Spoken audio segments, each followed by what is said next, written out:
So the question today is, I want to ask you a question, Duran Rider. When dealing with morbidly and super obese clients, do you not find that since they have a huge surplus of calories stored in their body fat, that it makes more sense to use those calories up first to establish a healthy body fat ratio before promoting the consumption of a high calorie, high carbohydrate, fruit-based diet? Okay, that's a good question. It's a very common question. So for those who don't know, that we prescribe on our website, 30bananasdaily.com, we prescribe a high-calorie diet. We never prescribe low-calorie diets. The only time you should eat low calories is if you're sick. You can't eat, you've got a fever or something. That makes sense. But if you want to drop the body blubber, never cut your calories. Once you cut your calories, you can't train properly. It's fact. Your motivation goes out the door. And what keeps people trim for life is being fit. I don't say people are fat. I say people are just out of shape, and nobody got in shape by cutting their carbohydrate intake back. Sure, you got a few people at the gym, they go on a high protein diet and drink heaps of Red Bull, use heaps of ECA stackers, and then they drop a few pounds, then you never see them again. And when you do see them, they're like 10, 20, 30, 50 pounds, or kilograms heavier than they were, and it's sad. So what I promote, what I recommend, I judge by results, not by theory. The weight loss industry says, cut your calories, calories in, calories out. It's not true. Because if someone ate 3,000 calories of bananas and dates, they're going to look, feel, and perform different and have better health than someone who ate 3,000 calories from, cow's flesh, eggs, bovine mammary excretion, and donuts. So calories aren't calories. Yes, we need calories, but to compare calories with calories, it's not that clear cut. So we do recommend a high-calorie diet. So now you're probably really confused. Alright, let's simplify it even more. If you're big, really big, don't cut your calories, because you need a lot of calories to haul that extra weight around every day.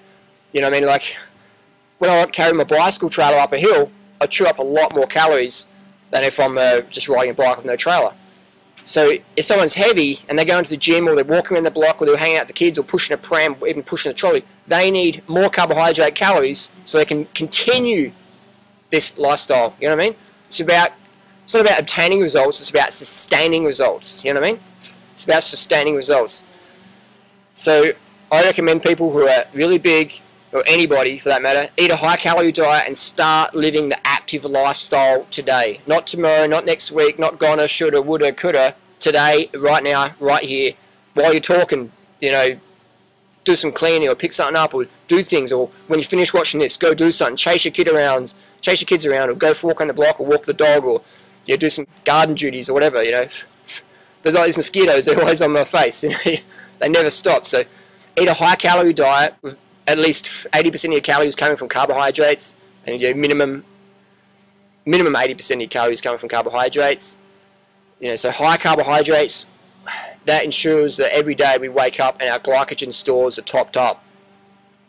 And that's what keeps motivation high for active lifestyle. Because people say, Harley, you exercise a lot. And I'm like, yeah, I exercise a lot because I eat so many carbohydrates. I don't exercise so I can eat. I eat so I can exercise, because exercise is fun, man. I just came back from a 3-hour mountain bike ride. Loving it, man. But when you undereat, you can't do things like that. You can't hang out. You can't be passionate. You can't pull all-nighters with no drugs. You need stimulants to stay awake all night if you're undercarb. So I like to chow down the carbohydrates, fruit being my preference. Your preference might be rice, millet, quinoa, spelt, wheat, whatever. My preference is fruit. Why? For me as an athlete, it works better. I get more mental clarity, it digests better. I've got more, on the bike I can put out more wattage, more watts per kilogram, because you're weighing a little bit less, but you still got your power because you've got your glycogen stores up. So for a cyclist and a runner, that's really good. If you're a sumo wrestler, I wouldn't recommend eating fruit, because you're just going to get, too trim, too lean. So that's my advice to people. Don't cut your calories to get your ideal weight. Get your ideal weight from training and a high-calorie diet. Eat as many calories from carbohydrates as you care for. Unlimited amount of calories. And limit the fat intake, limit the protein intake. So, protein coming from fruits and vegetables is easy to not get too much. But once people start eating animal products, the kidneys have to get called in to dilute and process the extra protein, and that really takes your motivation away from your training. That's why a lot of athletes who eat a lot of animal products, they have to use more and more and more caffeine and stimulants and salbutamol and testosterone, all these stimulants to keep them going, because the body's just ready to shut down. So that's my recommendation, is keep your calorie intake very, very high. I say minimum 3,000 calories. You know what I mean? Which is, it's hard to get people to eat that much because they figure, oh, I'm fat and I don't want to get fatter. And so you're not fat from eating 3,000 calories of fruit or 3,000 calories of rice. You're fat from all the junk you eat, all the dead animals you put in your stomach. Your stomach's not a graveyard of dead animals. You know, you put all the oils and greasy and fried foods in your body, and that makes you sedentary, and that's what makes you fat. It's not fruit, it's not rice, it's not potatoes, man. It's the fat we eat, it's the fat we wear. So people on high-fat diets eventually become fat. Sooner or later, they become fat. They become burnt out. You know, the first, a lot of them become emaciated, binge-prone, depressed, and, you know, freaking out. And then eventually they just burn out and blow out the kilos. I mean, how many people do you know over age 25 who are fit and trim? Who aren't struggling to maintain their fitness? I know people who are just on the edge, man. You know, on the edge of just blowing out, man. Burning out. Because they're just not looking after their bodies. They're cutting their calories, they're using heaps of stimulants, and not sleeping enough or whatever. And they're just on the edge. So my advice is, whatever diet you're eating, eat bucket loads of carbohydrates. And try and get rid of the animal products. That's the biggest thing you can do is get rid of the animal products. And once you get rid of the animal products, focus on getting your fat intake down, your carbohydrate intake up. And that's the thing. It's not deprivation, it's not starvation. Because when you're full of fruit or full of rice and potatoes, you don't want the other junk. It's as simple as that. When you're hungry, your standards drop. When you're hungry, your standards drop. So all these Weight Watchers programs and that, they get results for people, but then they come back a year later or 6 months later because it doesn't work. Because all they do is they put them on another starvation plan, and when the person's discipline runs out, the body goes, hey, we're taking over, and we're just going to eat and eat and eat and eat and eat until we, get some calories in us.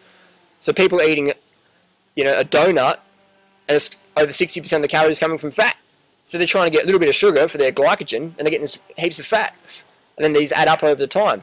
People eat a burger for maybe 10 grams of simple sugars on the burger, and a little bit of the starch on the bun, and they're getting all this fat and excess protein in the form of dead animal flesh and oils and animal fat.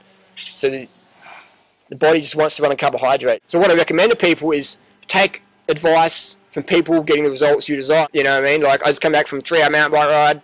I'm feeling amazing.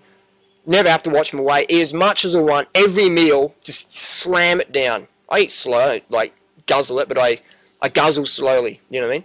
So I get people telling me all the time, Harley, you're eating too much food. You're eating too much food. And then other people, or sometimes the same people go, but you're too thin. You're too thin, Harley. You need to put some weight on, mate. So it's like, I'm not, hang on, I'm eating too much, but I'm too thin. Like, what's going on here? So people go, yeah, I guess. And it's like, yeah, why are people so confused? Because we've been conditioned by the billion-dollar weight loss industry to starve, and then you binge, slap all your pounds on, and you're freaking out. So you look for more weight loss products. The last ones didn't work, and then the same people that sold you that product, 6 months later, they've got a new product line out, and they'll sell you that one. And then that doesn't work, so another 6 months. You know what I mean? It's just like, basically the secret of the weight loss industry is get people to feel guilty for eating carbohydrates. And when they're guilty eating carbohydrates, they'll get so hungry, they'll just eat whatever in the end. And then they'll slap on more weight, and then they'll come back to you. So it's like a boomerang. It's such a good way to make money. But, I've seen people die, commit suicide, go insane, become obese, have heart attacks and cancer. So what I recommend people do is just start chowing down on as much carbohydrate foods as you can. Get rid of the animal products, get rid of the oil, get rid of the excess fats, you know what I mean? Carbohydrates, breakfast, lunch, and dinner. And when you're sick of carbohydrates, eat some salad.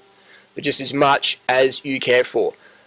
So, a lot of people watching my channel, they're into fruit, they're into raw foods. So, what's the best source of carbohydrates? What's the healthiest source? Fruit, sweet fruit, bananas, mangoes, lychees, jackfruit, mamey, all those things. Grapes, mangoes, mandarins, citrus, melons. I like the bananas and the dates because they're high calorie. People say, oh, I don't want high calorie foods, I want low calorie foods. I want, fills me up, not many calories. That doesn't work. Then you get hungry later on. It fills you up for now, and then later on you're in the pantry looking for something else. So a week later you're like, I can't do this thing, I'm starving, I'm full, but I'm starving.